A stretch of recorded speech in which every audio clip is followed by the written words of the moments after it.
Nagsampa si dating Senador Antonio Trillanes IV at ng civil society group na the silent majority ng mga reklamong plunder, malversation at graft laban daw po kay BP Inday Sara Duterte sa Ombudsman. Nais ng grupo ni dating Senador Trillanes na panagutin si BP Sara kaugnay sa tinawag niyang paglulustay ni Inday na nagugat daw po ng bilyon-bilyong confidential funds. Kabilang sa naging batayan ni Trillanes sa kanilang isinampang reklamo ay ang 650 million pesos na confidential funds na nilustay umano ni BP kung siya ay naging kalihim ng DepEd at sa Office of the Vice President maging ang paglustay ng 8 bilyong piso na halaga ng mga overpriced laptops.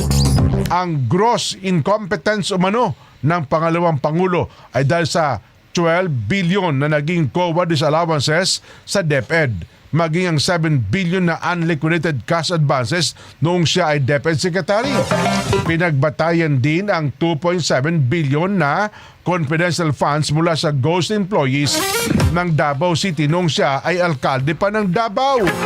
Inakusahan din ni Trillanes si BP Sara sa na unfit to hold public office dahil sa mga naging aktwasyon nito nang bantaan nitong papatayin ang Pangulong Bongbong Marcos.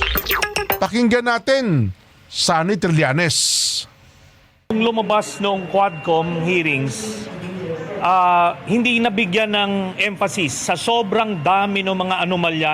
Pero ngayon, dahil dito sa complaint na na-file ngayon namin kasama ang the silent majority, ay pinapakita natin, hinihimay natin isa-isa na mga nakaligtaan ng publiko. Supplemental doon sa na-file na ng mga civil society organizations noong December. Ang kaibahan lang nito ay nadagdagan nung mga aligasyon ni Mr. Ramil Madriaga.